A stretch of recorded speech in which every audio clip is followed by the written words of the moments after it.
Jammu and కాశ్మీర్లో ఒక భీకర పోరు జరుగుతుందండి. ఇండియన్ ఆర్మీకి అలాగే పాకిస్తాన్ నుంచి వచ్చిన ఫారిన్ టెర్రరిస్టులు ఒక 40 మంది మీకు ఈ ప్రాంతాల్లో తిరుగుతున్నట్టుగా వార్తలు ఒక వీడియోలో మాట్లాడాము. ఇవాళ గ్రామస్తులు ఇస్తున్న రిపోర్ట్ ఏంటంటే రాత్రంతా కూడా రాత్రి పగలు అంటూ కాదు, మీకు ఈ ఫైరింగ్ షాట్స్ ఉంటాయి చూసారా, అంటే కాల్పులు, ఆ కాల్పుల శబ్దాలు వినిపిస్తూనే ఉన్నాయి అని చెప్పి వాళ్ళు చెప్తున్నారు. సో ఫైనల్గా మీకు తెల్లవారుజామున వచ్చిన రిపోర్ట్స్ ప్రకారం 3 తీవ్రవాదులు మీకు మరణించారు. అంటే మన ప్రాణాలను తెగించి మన సెక్యూరిటీ ఫోర్సెస్ వాళ్ళతో యుద్ధము చేస్తున్నారు అనేది మనం గమనించాలి. అంటే ఇక్కడ మనం ఏదో సేఫ్గా ప్రశాంతంగా ఉన్నామని అనుకుంటున్నాము, కానీ సరిహద్దుల్లో పరిస్థితులు అలా లేవు.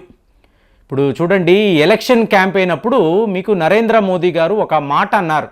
మరి ఈయన ఎందుకు అన్నారో తెలియదు, కానీ మామూలుగా మనము పాకిస్తాన్ ఆక్రమిత కాశ్మీర్ అని చెప్పి మాట్లాడతాం, కానీ ఆయన ఏమన్నారు అంటే పాకిస్తాన్ ఆక్రమిత జమ్మూ అండ్ కాశ్మీర్, జమ్మూను కూడా ఆయన కలుపుకున్నారు.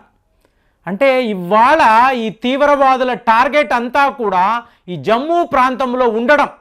అంటే వీళ్లకు వచ్చిన ఇంటెలిజెన్స్ రిపోర్టు ప్రకారము జమ్మూలో కూడా మీకు విపరీతంగా తీవ్రవాదులు ఉన్నట్టుగా వార్తలు.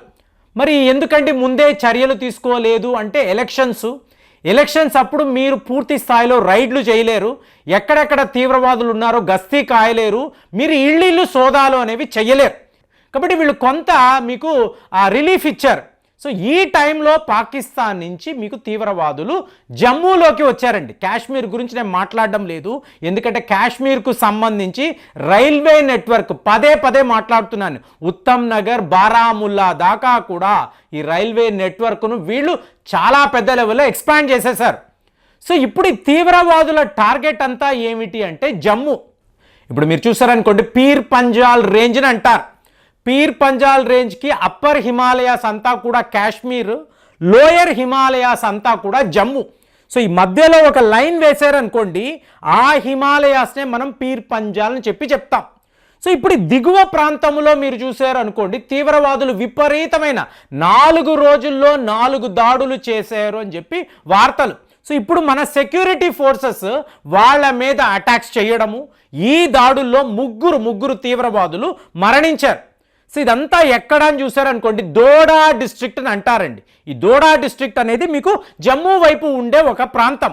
ఇక్కడ గాందో అనబడే ఒక ఏరియా. సో ఇక్కడే ప్రస్తుతము మీకు ఈ యుద్ధము అనేది జరుగుతుంది. ఇందులో మీకు చూడండి 3 మరణించారు అని అన్నాను చూసారా. ఇందులో చాలా ఇంపార్టెంట్ అయిన విషయం ఏంటంటే వీళ్ళ చేతుల్లో ఉండే ఆయుధాలు M4 కార్బైన్ అంటారండి. ఈ M4 కార్బైన్ అనేది మీకు అమెరికాలో స్పెషల్ ఫోర్సెస్ వాడే ఆయుధాలు. మామూలుగా తీవ్రవాదులు అంటే AK-47 లేదా AK-56 అంటారు. అంటే ప్రపంచంలో ఎక్కడైనా కూడా మీరు బ్లాక్ మార్కెట్లోకి వెళ్ళారనుకోండి, ఈ ఆయుధాలు మామూలుగానే మీకు దొరికేస్తాయి. AK-47 AK-56. సో తీవ్రవాదులు బ్లాక్ మార్కెట్లో ఇవన్నీ కొనుక్కుంటారు, లేదా పాకిస్తాన్ వాళ్ళు ఈ ఆయుధాలను తీవ్రవాదులకు సప్లై చేస్తారు. కానీ M4 కార్బైన్ అంటున్నాను చూసారా, ఇది అంత మామూలు ఆయుధము కాదండి. ద మోస్ట్ సాఫిస్టికేటెడ్ అని చెప్పాలి. అమెరికాలో కూడా ఏంటి, మామూలు ఆర్మీ వాళ్ళు కాదు, స్పెషల్ ఫోర్సెస్ మాత్రమే ఈ ఆయుధాలను వాడతారు. అంటే ప్రిసైజ్గా దాడులు చేయడానికి ఇలాంటి ఆయుధాలు. మరి ఇవి తీవ్రవాదుల చేతుల్లోకి ఎలా వచ్చింది, ఇది ఎవరికి అర్థం కావడం లేదు. ముందు వీళ్ళు ఎలా వచ్చారు అంటే మామూలుగా కాశ్మీర్ నుంచి ఏదో ఒక రకంగా వాళ్ళు గ్రామాల్లోకి వస్తారు. గ్రామస్తులకు కూడా ఇమీడియట్గా తెలిసిపోతుందండి, మన గ్రామానికి మన విలేజ్కి చెందిన వ్యక్తి ఎవరు, అసలు ఇతని భాష ఏంటి, ఇతని వేషధరణ ఏంటి, ఇవన్నీ తెలిసిపోతాయి.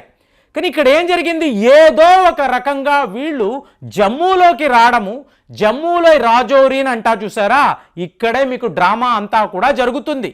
మరి ఇక్కడి నుంచి వీళ్ళు దోడా దాకా కూడా వచ్చారు. ఇక్కడ ఎంతమంది ఉన్నారు అంటే ఎన్నో రకాలుగా కాల్పులు. వీళ్ళ ప్లాన్ అంతా మీరు గమనించారనుకోండి, ఇప్పుడు మీకు జూలై నెల రాబోతుంది, అంటే అమర్నాథ్ యాత్ర, అనంతనాగ్ దగ్గరికి వీళ్ళు వెళ్ళాలి. కాబట్టి వీళ్ళ దృష్టి అంతా కూడా మోదీ గారు చెప్పినట్టు జమ్మూలో మీర్పూర్ అనబడే ప్రాంతము, ఇక్కడ నుంచే తీవ్రవాదులు లోపలికి వచ్చారు. అంటే మీర్పూర్ అన్నప్పుడు జమ్మూలో కదా, ఇది పాకిస్తాన్ ఆక్రమిత కాశ్మీర్లో ఉండదు కదా. కానీ ఇవాళ మనం ఏం మాట్లాడుతున్నాము, పాకిస్తాన్ ఆక్రమిత జమ్మూ అండ్ కాశ్మీర్. సో ఇప్పుడు జమ్మూ అన్నప్పుడు ఈ మీర్పూర్ గురించి మాట్లాడాలి. సో ఇప్పుడు మీర్పూర్లో ఈ తీవ్రవాదులు ఎంటర్ అయ్యి అక్కడ వీళ్ళు దాడులు చేసుకుంటూ నేరుగా డోడా అనబడే ప్రాంతానికి, ఈ జిల్లాకు వచ్చి అక్కడ నుంచి వీళ్ళు అనంతనాగ్ వెళ్ళి మీకు అక్కడ అమర్నాథ్ యాత్ర కోసం వస్తున్న ఈ హిందూ భక్తులు, వీళ్ళ టార్గెట్ అంతా ఏంటి, వైష్ణవదేవి దగ్గర ఉండే హిందూ భక్తులు, అలాగే మీకు శివకోరి అనబడే ఇంకొక శివాలయము, ఇక్కడ ఎవరెవరైతే హిందువులు తిరుగుతున్నారో, బస్సుల్లో వెళ్ళి వస్తున్నారో వాళ్ళని టార్గెట్ చేయాలి అనుకున్నారు. ఇప్పుడు ఏమైపోయింది, కాశ్మీర్లో అంటే మీకు ముస్లిం పాపులేషన్ కదా, జమ్మూ అంటే హిందూ పాపులేషన్ కదా, కాబట్టి జమ్మూలో ఏదో ఒక రకంగా మనము ఈ తీవ్రవాద కార్యకలాపాలను పెంచాలి అని చెప్పి వీళ్ళు ప్లాన్ చేశారు. కాబట్టి ఇవాళ ఈ పోరంతా ఎక్కడ ఉంది, కాశ్మీర్లో కాదండి, జమ్మూలో. సో మోదీ గారు ఏదైతే ఆయన ఊహించాడో ఈ మీర్పూర్ అనేది కూడా పాకిస్తాన్ ఆక్రమిత జమ్మూ అని ఆయన ఎందుకు చెప్పాడో తెలియదు. కానీ ఇవాళ వ్యవహారం అంతా కూడా ఈ మీర్పూర్ నుంచి వచ్చిన ఈ 40 తీవ్రవాదులు వాళ్ళకి సంబంధించే ఉంది. మరి అలాంటిది మీరు చెప్పండి, వీళ్ళను ఈ ప్రాంతాల దాకా మనము డెలిబరేట్గా రానిచ్చేమా అంటే ఒక మోజాద్ స్టైల్లో రెండే విధానాలు. ఒకటి, వీళ్ళు వెళ్ళి వాళ్ళ మీద దాడులు చేస్తారు, రెండవది వాళ్ళని రానిస్తారు. సో ఇప్పుడు రానిస్తే మీకు ఏమవుతుందంటే ఎక్కడెక్కడ ఎవరెవరు దాక్కున్నారు, వీళ్ళ ప్లానింగ్ ఎలా ఉంది, వీళ్ళకి ఆయుధాల సప్లై ఎలా ఉంది, ఈ లాజిస్టిక్స్ ఏంటి, డబ్బు ఏంటి, ఇదంతా కూడా క్షుణ్ణంగా పరిశీలించి తరువాత వీళ్లను ఏదో ఒక రకంగా న్యూట్రలైజ్ చేసి ఈ ఆయుధాలను పట్టుకొని ప్రపంచానికి చూపించాలి, యునైటెడ్ నేషన్స్కి చూపించాలి. చూసుకోండి, అమెరికాలో తయారైన ఈ కార్బైన్ అనబడే ఆయుధాలను వీళ్ళు వాడుతున్నారు. మరి అమెరికాలో చాలా స్పెషల్గా తయారు చేసే కోడింగ్ ఉండే ఒక ఆయుధము వీళ్ళ చేతుల్లోకి ఎలా వచ్చింది, ఇంత సాఫిస్టికేటెడ్ ఆయుధాలు పాకిస్తాన్ తీవ్రవాదులు ఎలా వాడుతున్నారు, మరి పాకిస్తాన్కి అమెరికాకు ఉన్న కనెక్షన్ ఏమిటి, ఇదంతా పాకిస్తాన్ ఆర్మీ చేస్తున్న పని. అంటే అమెరికా వాళ్ళు పాకిస్తాన్ ఆర్మీకి ఆయుధాలు ఇస్తారు కదండి, ఆ ఆయుధాలను వీళ్ళకి తీవ్రవాదులకు ఇచ్చారా, వాటిని పట్టుకొని వీళ్ళు మీర్పూర్ జమ్మూ దాకా వచ్చారా, ఇన్ని ఆలోచించాలి కదా, వీటికి ఆధారాలు కావాలి కదా.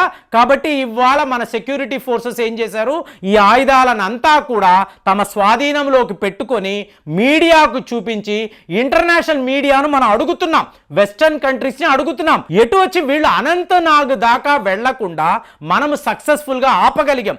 ఎందుకంటే అమర్నాథ్ యాత్రకు వెళ్ళే వాళ్ళు మీకు కుప్పలు తెప్పలుగా వేల సంఖ్యలో ఉంటారు కదా, మరి వాళ్ళ మీద ఇలాంటి దాడులు జరిగాయి అనుకోండి, భారతదేశంలో హిందువులకు సేఫ్టీ లేదు అన్న ఒక వాదన మొదలవుతుంది.